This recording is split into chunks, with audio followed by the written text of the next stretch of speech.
banyak hambatan, tapi merasanya kan kita sebenarnya bisa tinggal di mana aja di dunia, nggak harus di Indonesia. Orang mikirnya kalau sekarang sih, kalau menurut gua nih ya, dari hashtagnya aja namanya kabur aja dulu gitu. Jadi memang kunciannya sekarang adalah untuk kabur. Mereka ngelihat Indonesia, kenapa lu susah ya di situ ya? Padahal kita di sini enggak, kayaknya enak gitu ya.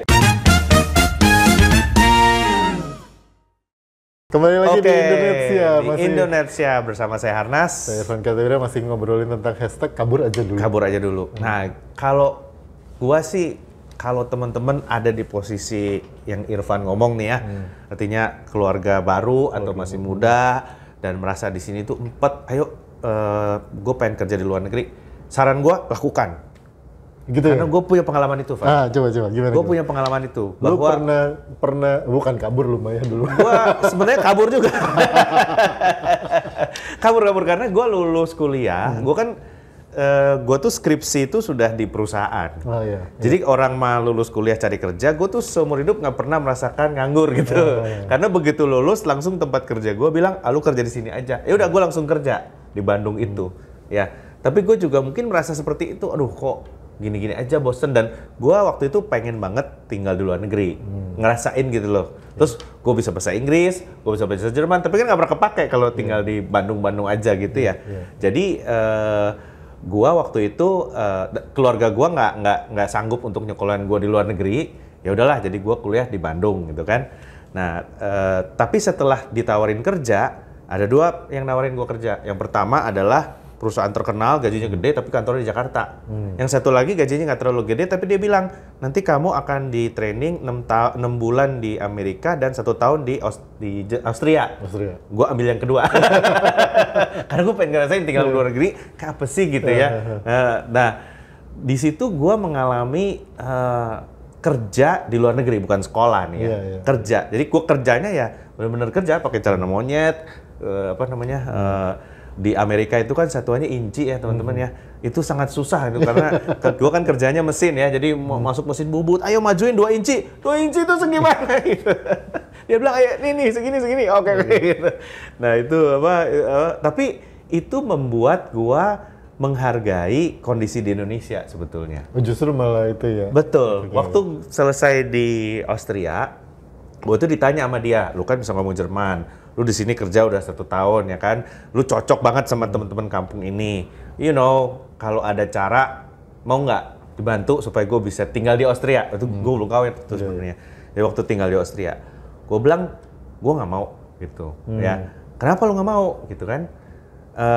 Gue bilang gini, kalau gue di Austria gue mau ngapain?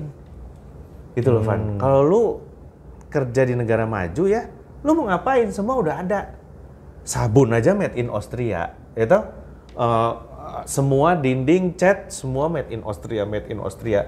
Lu udah settle, mau ngapain gua di situ? Sebenarnya Indonesia ini masih berantakan gitu kan, masih membutuhkan ide-ide gua lah gitu kan. Siapa tahu kalau gua punya ide bikin sabun aja gitu ya, yang bikin made in Indonesia gitu, yang belum ada. Mungkin gua bisa jadi somebody gitu loh. Tapi kalau di situ ya gua kerja aja gitu. Nah di situ akhirnya gue putusin untuk pulang ya bukan putusin karena memang kerjanya pulang, tapi gue nggak ambil kesempatan itu. Lu mutusin nggak ngambil kesempatan lanjut itu setelah gue merasakan gitu loh. Dan gue merasakan bahwa di Indonesia ini memang lebih enak. Sampai gue pernah ngobrol sama, waktu itu kan kerjanya di perusahaan internasional ya, jadi bos gue bukan orang Indonesia nih, orang Jerman. Terus gue nanya, kan banyak orang India jadi CEO ini, CEO itu segala macam kan. Dia bilang, gue bilang, kenapa ya banyak orang India, kok orang Indonesia nggak ada? Dia bilang, you know you have one problem, you always want to go home. Padahal kan rumah lu jelek, jadi kalau dipulangin ke Indonesia itu buat perusahaannya rugi, ngapain sih lu di situ? Lu harusnya di Brazil, di New York gitu loh. Tapi orangnya selalu, gue males gitu ya. Nah, ini kan gue ya, mungkin orang lain nggak begitu.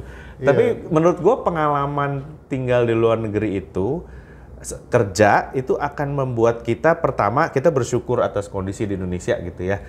Dan yang kedua adalah kita jadi tahu bahwa orang lain tuh sampai mana sih gitu. Ya kan kalau di Indonesia aja kan kayaknya udah nggak ada yang harus dikerjain lagi. Tapi ketika lihat di simple lah di Cina aja misalnya ya, trotoar tuh dibikin miring begini. Jadi kalau dia nggak usah nyapu trotoar, dia semprot aja pakai pemadam kebakaran, airnya akan langsung ngalir sendiri ke got gitu. Nanti gua, kenapa kita nggak bikin begini ya di Indonesia ya? It's simple, tapi problemnya kan Cina gitu. Kalau ada orang lewat ya kesemprot air, lo harus cepet-cepet lari kalau dia mulai nyemprotin trotoar gitu loh. Jadi kalau kata gua ada hal-hal kecil yang kenapa sih nggak dibikin di Indonesia gitu? Padahal bisa harusnya. Ya, kita juga mesti lihat ini tapi lu pernah di Australia juga kan? Iya. Makanya gue bilang kan di yang sebelumnya gue bilang optimisme kalau gue bilang. Gue nggak bilang idealisme ya, tapi optimisme bahwa alasan gue pulang mungkin mirip lah sama lo. Gue bilang ngapain gue di sana gitu.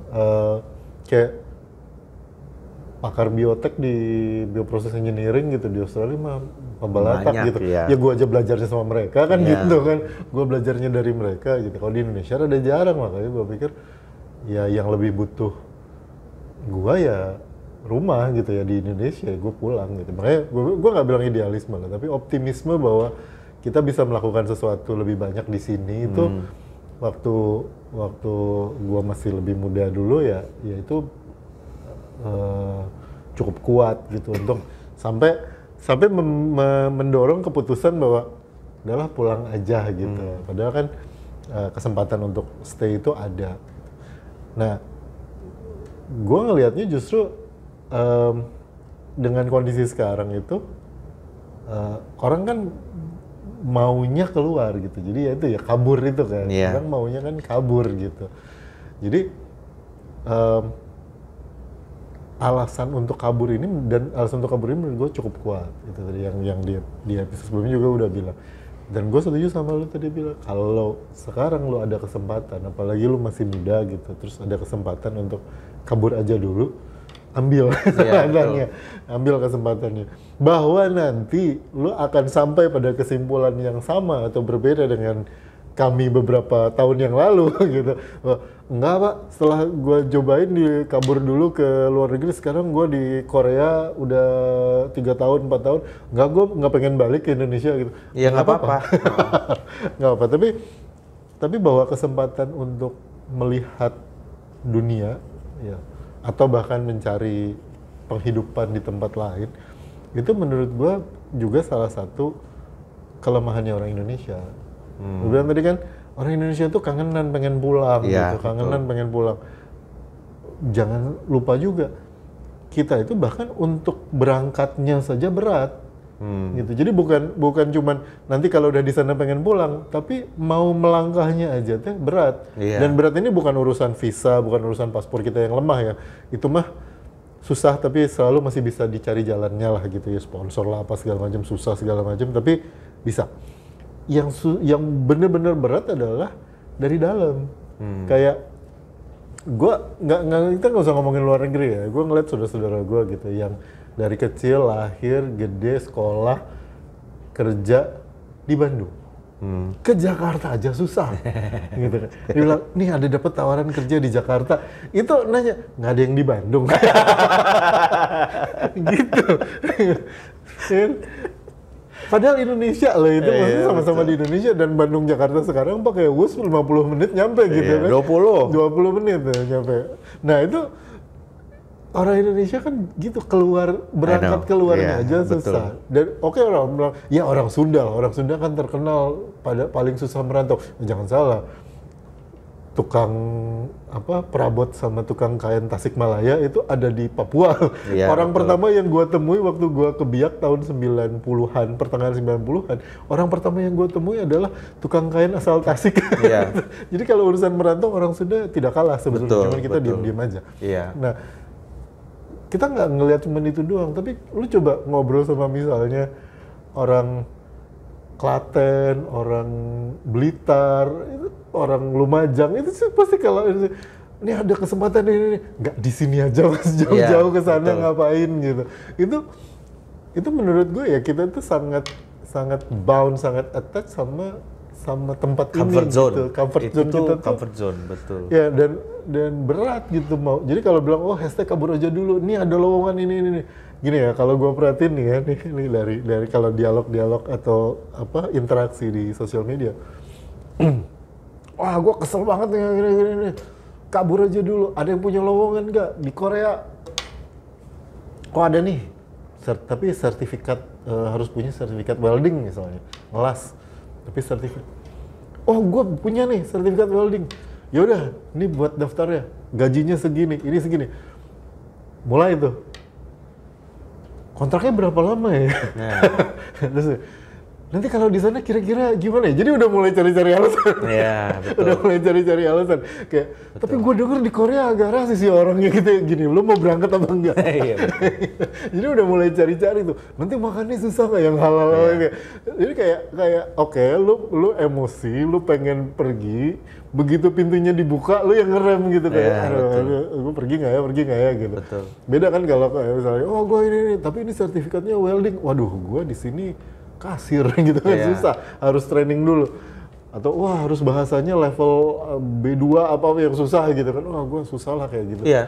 Nah, orang Indonesia akhirnya jadi kayak seringkali ya, nggak semua, tapi seringkali kalau lu baca interaksinya emosi dikasih jalan nggak jadi. Betul. By the way, ngomong-ngomong orang Sunda, gue pernah itu baru tahun 2 tahun yang lalu ya.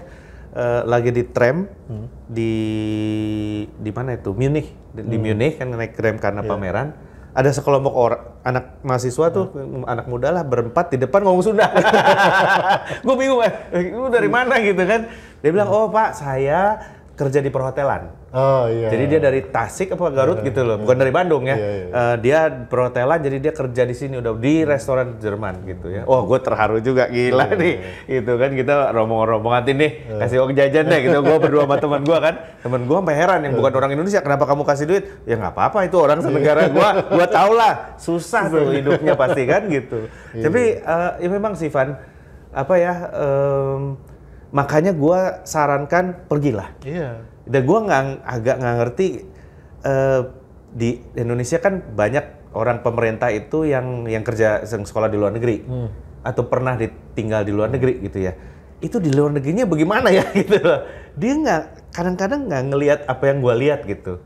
Waktu gue tinggal di luar negeri, bahwa sebetulnya kita tuh bisa bikin begini nih. Ya kan? Waktu gue tinggal di Shanghai cukup lama. Itu sebetulnya gue pas di sana gue selalu mikir, gila ini mah di Indonesia seharusnya bisa lebih bagus dari ini gitu. Kita harusnya bisa lah bikin sesuatu kayak gini gitu ya. Apalagi di Eropa ya kan. Kita seharusnya bisa gitu. Kita punya kohesi masyarakat tuh lebih bagus, sama-sama guyup gitu loh. Kita sama-sama orang Indonesia gitu. Kalau ada yang kesulitan kita saling bantu tuh nggak usah disuruh-suruh. Kalau di negara barat kan harus dipaksa dulu baru dia mau bantu gitu. Jadi sebetulnya entah kenapa pengalaman itu kok nggak menular menurut gua. Kalau gitu gua ngelihatnya case-nya lain ya, apalagi kalau teman-teman yang beasiswa sekolah gitu, S3 kan lama tuh 5 tahun mereka kerja.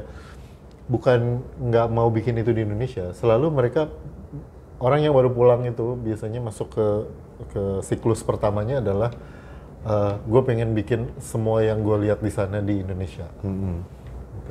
Fase keduanya adalah dia dihadapkan pada kebiasaan untuk jangankan untuk memperbaiki Indonesia, untuk menjawab saja harus mohon izin. Lu mau bikin Indonesia lebih baik, gue mau bikin trotoar yang miringnya sekian derajat supaya kalau disemprot langsung bersih. Gue kuliah di luar negeri, nerbangin roket, gue mau bikin Indonesia bisa nerbangin roket sendiri gitu. Begitu ya bilangin. Mau ke toilet, mohon izin. Lu gimana bisa menuangkan semua pemikiran lu yang canggih yang lu dapat dari luar negeri itu, begitu masuk Indonesia, lu mau betul nyalain dimmer aja, nyalain LCD, nyalain layar, itu mohon izin dulu gitu. Jadi ya ini anekdotal lah ya, artinya banyak faktor lain, tapi lu bisa lihat bahwa mengimplementasikan apa yang kita lihat di luar negeri ke Indonesia itu kadang-kadang mentoknya lagi-lagi di birokrasi, di budaya, di duitnya nggak ada misalnya gitu, mau bikin itu, atau powernya yang nggak ada karena lu siapa, lu baru pulang gitu, sosok semua dari luar negeri gitu. Kadang-kadang ada ini Van, tadi lu ngomong bahwa orang Bandung itu disuruh ke Jakarta aja susah gitu ya, karena buat dia itu. Tapi kadang-kadang blocking comfort zone itu yang membuat Indonesia ini nggak bisa maju sebenarnya. Bener. ya kan? Gue ini jangan berubah. Kadang-kadang ada orang malah balik dari luar negeri, lu nggak mau Indonesia maju? Enggak, gini-gini aja gitu. Nah, itu yang menurut gue bahaya loh. Jadi apa ya, attachment kita sama comfort zone-nya itu kita paksakan supaya comfort zone tuh buat kita ada, padahal orang lain mau maju gitu. Itu satu hal yang agak bahaya juga. Belum lagi kalau misalnya kemarin kan sempat rame tuh kasus yang di Jepang katanya orang-orang Indonesia di sana kelakuannya ya kayak waktu di Indonesia, jadi berisik lah apa segala macam. Artinya ya comfort zone di Indonesia yang dibawa ke sana. Iya betul. Justru malah dibawa ke sana. Ya itu malah hambatan-hambatan itu.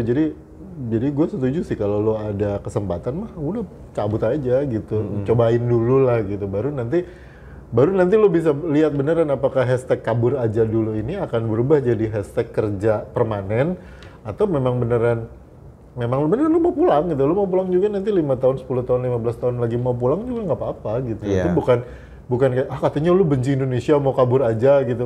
Kok pulang gitu. Ya nggak apa-apa, itu mah ya it's life, it's how we progress in life gitu. Pada akhirnya kan kita tidak mengejar semua hal yang sama untuk semua orang gitu. Tapi satu hal ya, kalau lu mau ke luar negeri itu atau mau kabur gitu ya,